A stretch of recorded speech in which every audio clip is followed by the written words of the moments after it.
یہ عرض کیا تھا کہ روزے کا مقصد یہ ہے کہ اللہ کا خوف، اللہ کی محبت اور اللہ کی معرفت کا نور نصیب ہو جائے۔ اسی بات کو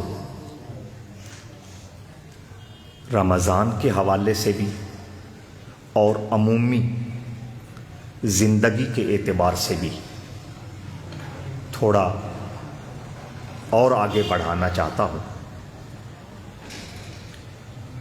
کسی بھی منزل کو پانے کے لیے اور کسی بھی بڑے انعام کو حاصل کرنے کے لیے اور کسی بھی عظیم نعمت تک پہنچنے کے لیے رکاوٹیں ہوا کرتی ہیں۔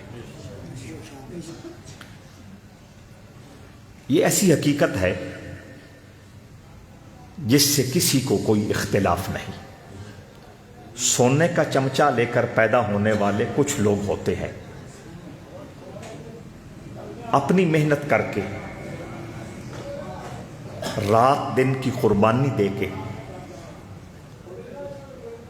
موسم کی شدت کی پرواہ نہ کر کے لوگوں کے مختلف طعنے برداشت کر کے اپنے وجود کو کچل کر اور اپنے وجود کو جلا کر جو لوگ بھی منزل پاتے ہیں وہ انوکھے اور باوقار ہوتے ہیں، اور ان کو جو مسائل اور جو رکاوٹیں اور جو امتحان راستے میں آتے ہیں ان کی مختلف نوعیتیں، مختلف قسمیں اور مختلف انداز ہوتے ہیں، اور ہمارا مشن اور ہماری منزل اور ہماری زیست اور زندگی کا مقصد کیا ہے؟ اپنے رب کو پانا، اپنے رب کی معرفت حاصل کرنا، اپنے رب کی محبت اور پیار سے اپنے سینوں کو جگمگانا۔ یہ ہماری تلاش ہے، یہ ہماری جستجو ہے، یہ ہماری منزل ہے، اور اس نعمت عظمیٰ کو پانے کے لیے ہمیں جو رکاوٹیں پیش آتی ہیں، جو مسائل پیش آتے ہیں، ان کے مختلف رنگ ہیں۔ نفس کچھ اور سمجھاتا ہے، شیطان کچھ اور بتاتا ہے۔ نفس اور شیطان مل کر انسان کو اللہ سے دور کرنے کے لیے، اس کی معرفت سے محروم کرنے کے لیے اور اس کے پیار سے روحوں کو بے آباد کرنے کے لیے ایڑی چوٹی کا زور لگا دیتے ہیں۔ اور یاد رکھیں، منزل جتنی اونچی ہوگی، مقصد جتنا بلند ہوگا، نعمت جتنی بڑی ہوگی، امتحان بھی اتنا زیادہ ہوگا۔ اور چونکہ نعمت اللہ کی معرفت ہے، انعام اللہ کی محبت ہے، جستجو اور منزل اللہ کی ذات ہے، تو اس اعتبار سے بھی آزمائش اور امتحان بھی اتنا ہی زیادہ ہوگا، اتنا ہی بڑا ہوگا اور اتنا ہی سخت ہوگا۔ اللہ رب العزت نے اس آزمائش اور امتحان کے لیے خود شیطان کو پیدا فرمایا، اور پیدا فرمانے کے بعد اس کو طاقت بھی دی۔ میرے جملے پہ غور کرنا، شیطان کو پیدا کیا اور پیدا کرنے کے بعد اس کو طاقت بھی دی، اس کو اختیار بھی دیا، اس کو قوت و توانائی بھی دی، اس کو پاورفل بنایا، اور اس کے حملے کے لیے اللہ نے اتنی آسانی پیدا کی، ارشاد فرمایا ثم لآتینہم من بین ایدیہم ومن خلفہم وعن ایمانہم وعن شمائلہم۔ اللہ فرماتا ہے کہ شیطان انسان کے چاروں طرف سے اس پر حملہ آور ہونے کی طاقت رکھتا ہے۔ اور حضور علیہ الصلوۃ والسلام نے مزید گہرائی میں جا کر ارشاد فرمایا ان الشیطان یجری مجری الدم، وہ جو تیرا سب سے بڑا دشمن ہے، جس کو اللہ بڑا دشمن کہتا ہے، اللہ کھلا دشمن کہتا ہے، اللہ موذی دشمن کہتا ہے، آقا فرماتے ہیں وہ ایسا ویسا نہیں ہے، وہ تو ان رگوں کے اندر موجود ہے جن تیری رگوں میں خون چلتا ہے۔ یعنی باہر بھی پوری قوت کے ساتھ وہ حملے کے لیے تیار ہے، اور اندر بھی اس کی اپروچ اور اس کی رسائی موجود ہے۔ اگر آپ کا دماغ حاضر ہے تو ایک اور مسئلہ بھی حل ہوتا ہوا نظر آتا ہے۔ دماغ موجود ہے، اگر دماغ اور دھیان پورا میری طرف حاضر ہے تو پھر ایک اور مسئلہ بھی حل ہوتا ہوا یقیناً نظر آتا ہے۔ اگر اللہ اپنے دشمن کو اتنی طاقت دے سکتا ہے تو حبیب کو کتنا نوازا ہوگا۔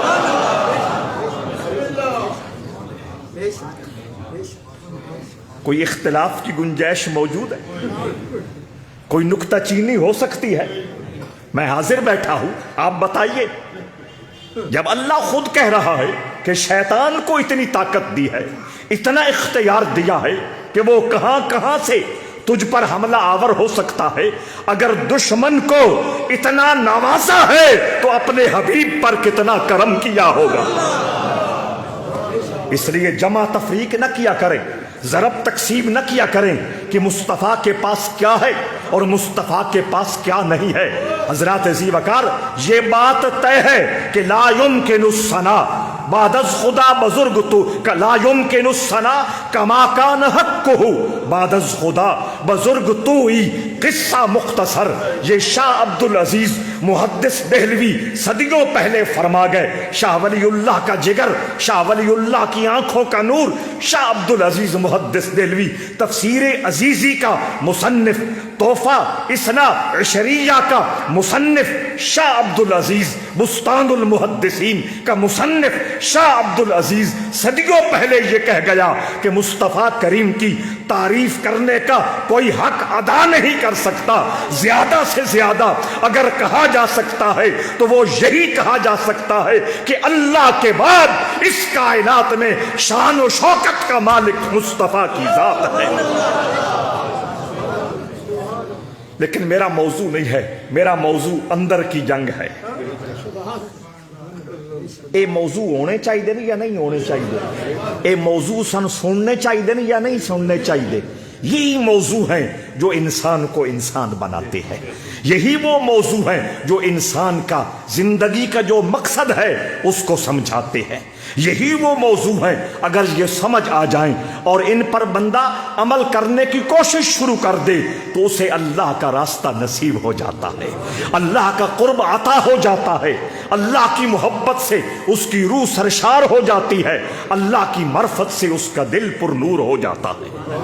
تو آ جائے باتیں وہی ہیں جو آپ نے پڑھی بھی ہیں، آپ نے سنی بھی ہیں اور لوگوں سے بھی سنتے ہیں۔ میں اپنے انداز میں ان رکاوٹوں کو بیان کرتا ہوں جو مجھے اور آپ کو اللہ کے حرم میں جاننے نہیں دیتی۔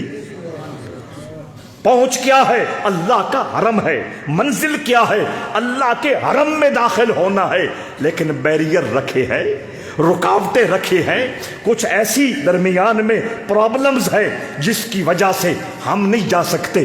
پچھلے جمعۃ المبارک کو یہی بات چھیڑی تھی، تقویٰ مل جائے، خوف خدا مل جائے، پرہیزگاری کی خوشبو اور تقویٰ کا نور نصیب ہو جائے تو اللہ کا قرب مل جاتا ہے، اس کی رحمت مل جاتی ہے، اس کی معرفت مل جاتی ہے، اس کی بے قرار محبت کا نشہ روح پہ طاری ہو جاتا ہے۔ حضرات ذی وقار، آج ایک دوسرے حوالے سے ایک اور بیماری کا ذکر کرنا چاہتا ہوں۔ اللہ بھی فرماتا ہے، رسول اللہ بھی فرماتے ہیں، اللہ نے بھی اس بیماری کی نشاندہی کی ہے، رسول کریم نے اس کی ٹوٹل وضاحت فرمائی ہے۔ فرمایا مال، کیا؟ میں یہ نہیں دسنا میں مال جوڑنا کیویں، بندے تو سمجھتے ہیں پیر بڑے سوکھے پر میں نے پتا کتنا سوکھا، توجہ چاہتا ہوں، وہ نہیں بتانا وہ کہ مال بنانا کیسے ہے، میں یہ بتانا چاہتا ہوں مال آئے، صبح بھی آئے، شام بھی آئے، رات میں بھی آئے، دن میں بھی آئے، مہینوں میں بھی آئے، سالوں میں بھی آئے، لاکھوں، کروڑوں، اربوں، کھربوں، ملینز کے آپ مالک بن جائیں، آپ کو کوئی روکنے والا نہیں ہے، آپ کو کوئی ٹوکنے والا نہیں ہے، پر اللہ یہ مطالبہ کرتا ہے اور میرے مصطفیٰ کریم یہ ڈیمانڈ کرتے ہیں کہ مال ملینز میں ہو جائے کوئی پرواہ نہیں ہے، لیکن مال جیب میں رہے، دل میں نہ سما جائے، کیونکہ دل گھر ہے، دل گھر ہے، دل گھر ہے اللہ کا۔ ساتھ ساتھ یہ بھی سمجھ آ جائے گی کہ مال آتا کیسے ہے۔ اگر آپ میری بات کو اچھی طرح سمجھ گئے تو ساتھ ساتھ یہ بھی مسئلہ حل ہو جائے گا کہ مال آتا کیسے ہے۔ حضرات ذی وقار فرمایا اللہ کا قرب اور اللہ کے حرم میں داخل ہونے کے لیے جو رکاوٹیں ہیں ان میں ایک رکاوٹ مال ہے، ایک رکاوٹ مال ہے۔ یا اللہ سمجھ نہیں آئی، وہ پیدا بھی تا آپ کی تی، اس مال دی مجبوری بھی تو ساڈے اندر آپ ہی رکھی ہے، وہ ضرورتیں بھی رکھی، پیدا بھی کیا، اور پھر یہ کہتا ہے، فرمایا یہی تو بات ہے، وہ غالب نے کہا تھا شعلوں سے بھی کھیلیں دامن کو بھی بچائیں، شعلوں سے بھی کھیلیں دامن کو بھی بچائیں۔ آگ کس نے پیدا کی؟ اللہ نے۔ آپ اس کے پاس بیٹھتے ہو سردی کی مجبوری کی وجہ سے، آگ سینکنے کے لیے، سردی دور کرنے کے لیے، مناسب حرارت حاصل کرنے کے لیے آگ اچھی لگتی ہے، آگ محبوب لگتی ہے۔ سال تو انہیں بھی بڑا اندازہ ہوا کہ نہیں ہوا؟ سورج کی ویلیو بھی پتہ چلی، آگ کی ویلیو بھی سمجھ آئی۔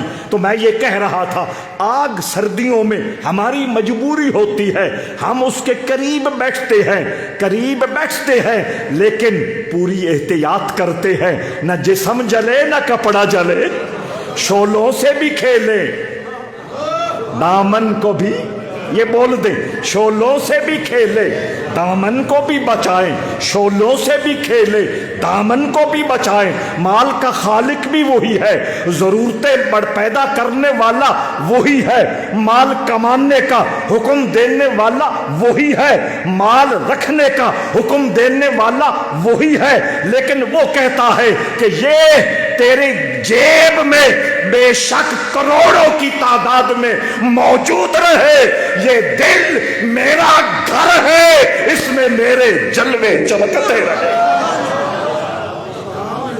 شعلوں سے بھی کھیلیں دامن کو بھی بچائیں۔ مال آنا ہے، مال آنا چاہیے، لیکن فرمایا رکاوٹ بنتا ہے، یہ رکاوٹ بنتا ہے، یہ بیریئر بنتا ہے۔ آندی پہ گل ساری، رکاوٹ بنتا ہے، یہ بیریئر بنتا ہے۔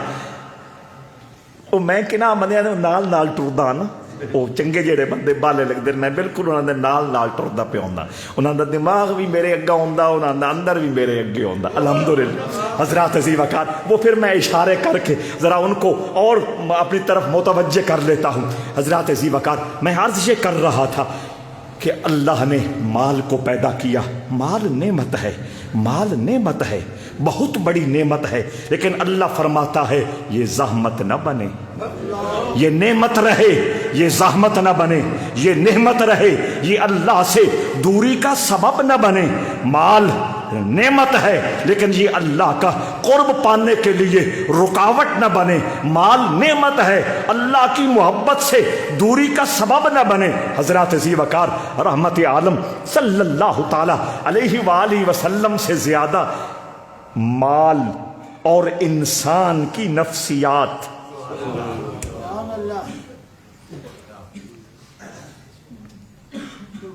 کچھ بندوں کے دماغی مسئلے بن جاتے ہیں، اس کو زیادہ پڑھے لکھے کہتے ہیں فلاں سائیکو ہو گیا، ذرا جو میرے جیسے کمزور ہیں وہ کہتے ہیں نفسیاتی. سمجھ آ گئی؟ اس کو ڈاکٹر شمس الدین کے پاس لے جاؤ، اس کو پی ایف میں فلاں بڑا مشہور ڈاکٹر ہے دماغ کا علاج کرتا ہے، اس کے پاس لے جاؤ. سمجھ آ رہی ہے؟ نفسیاتی مریض، سائیکو مریض، دماغ نے سوچنا کچھ ہے، سوچتا کچھ ہے، سوچنے کی حد ہے، حد سے بڑھ جاتا ہے. یہی بیماری ہوتی ہے نا، سوچنا کچھ ہے، سوچنے کی حد یہ ہے اور یہ سوچتا حد سے زیادہ ہے. یہ نفسیاتی مرض ہے، یہ سائیکو پیشنٹ ہے. حضرات ذی وقار، اس کے لیے آپ ڈاکٹر تلاش کرتے ہو، اس کے لیے آپ وقت لیتے ہو، اس کے لیے آپ منہ مانگی فیس ادا کرتے ہو، فیس کے بعد ہزاروں روپے لاکھوں روپے لگا کر آپ ٹیسٹ کراتے ہو، ٹیسٹز کے بعد آپ پھر دوائی پر لگ جاتے ہو. دوائی کے خرچے کا میٹر سال تک چلتا رہتا ہے.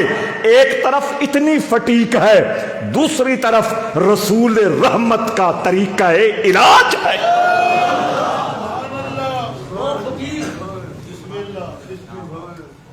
سمجھ آ رہی یا نہیں؟ میرا رسول صرف ڈاکیہ نہیں ہے، میرا رسول صرف پیغمبر نہیں ہے کہ پیغام لیتا ہے آگے پہنچا دیتا ہے. میرا نبی، میرا رسول صرف اللہ کی طرف سے ہرکارہ بن کے، قاصد بن کے نہیں آیا. اللہ فرماتا ہے وما ارسلناک الا رحمتا للعالمین. تو صرف انسانوں تک نبی کو محدود کرتا ہے، اللہ تو فرماتا ہے سارا جہان آمنہ کے لال کے در کا سوالی ہے، اور سارے جہانوں کو مصطفیٰ کے دروازے سے رحمت کی بھیک عطا ہوتی ہے. قرآن ہے یا نہیں؟ انجی ذمہ لایا چلیوٹ والا ساڈے بھائی یہ تا فیصل آباد دیاں گھڑیوں یا گلاں کر دیں تے بکھی دیاں گھڑیوں یا گلاں کر دیں تے بریلی دی گھڑیوں یا گلاں کر دیں. نہیں، ہم اللہ کا قرآن سناتے ہیں اور مصطفیٰ کا فرمان سناتے ہیں. کوئی ایک بات بھی ادھر ادھر کی سنائی تو پھر کہنا حضرات ذی وقار میں یہ کہہ رہا تھا کہ اتنا مشقت میں پڑھ کر اور اتنی مصیبت اٹھا کر ہم یہ علاج کراتے ہیں، اور آقا صدیوں پہلے مسجد نبوی کی چٹائی پہ بیٹھ کر امت کی رہنمائی فرما گئے. مسئلہ ہی یہ ہے، پرابلم ہی یہ ہے، پریشانی ہی یہ ہے، ہم مصطفیٰ کے در سے کٹے ہوئے ہیں. ہم حضور کے دروازے سے جو جڑنا چاہیے تھا اس انداز کے جڑے نہیں ہوئے، ورنہ کون سا کائنات کا وہ معمہ ہے جو میرے مصطفیٰ نے حل نہ فرمایا. آ جائیے اب حضور کے در پہ آ جائیے. حضور فرماتے ہیں کہ اللہ سے یہ مال کب دوری کا سبب بنتا ہے؟ سمجھ آ گئی؟ ہر مال دوری کا سبب، ہر مال دوری کا سبب نہیں ہے. وہ ایک سٹیجز ہیں، مختلف پورشن ہے جن میں انسان چل رہا ہوتا ہے تو اللہ سے دور ہوتا ہے. سن لو، رحمت عالم صلی اللہ تعالی علیہ وآلہ وسلم نے ارشاد فرمایا. حضرت ابو ہریرہ رضی اللہ تعالی عنہ اس حدیث کو روایت کرتے ہیں، جاء رجل الی رسول اللہ. حضرت ابو ہریرہ کہتے ہیں کہ آمنہ کا لال اپنی پوری شانوں کے ساتھ جلوگر تھا. آسمان کے فرشتے جھک جھک کے سلامی پیش کر رہے تھے. ابو بکر و صدیق، عمر و فاروق، بوذر، مقداد، سارے حضور کے ستارے حضور کے رخ زیبا کی تلاوت کر کے اپنے ایمانوں کو تازگی فراہم کر رہے تھے، اور اپنے من کو حضور کی محبت کے چشمے سے سیراب کر کے اللہ کا قرب فراہم کرنے میں حاضر تھے. جاء رجل، ایک شخص آ گیا، کوئی شخص آ گیا، اس نے حضور سے پوچھا یا رسول اللہ ای الصدقۃ اعظم اجرا. یا رسول اللہ صدقہ صدقہ، یہ جو اللہ کے راستے میں کچھ پیش کرنا ہوتا ہے، اس میں سے سب سے مرتبے کے اعتبار سے بڑا صدقہ کون سا ہے؟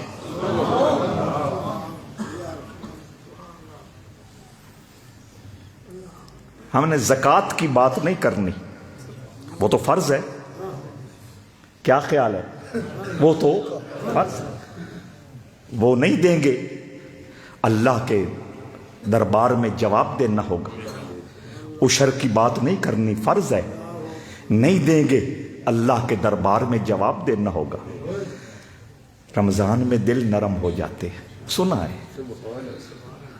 ہے میں تو کوئی فرق پاؤں جی میں کھوٹا تے سخت دل نہ اونجی رہنا سارا سال، لیکن سنا ہے کہ دل رمضان میں نرم ہو جاتے ہیں، اور اس نرمی کی وجہ سے نیکی کی طرف طبیعت مائل ہوتی ہے.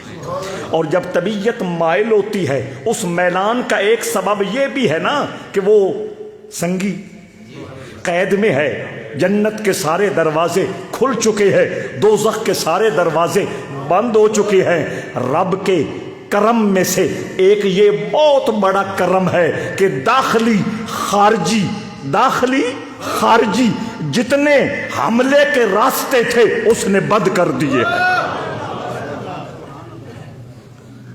پھر بھی میں نہ سر نہ ہوئے، پھر بھی میرے وچ فرق نہ پوے، پھر بھی میں اپنے آگے دی اگیر نہ کر سکا.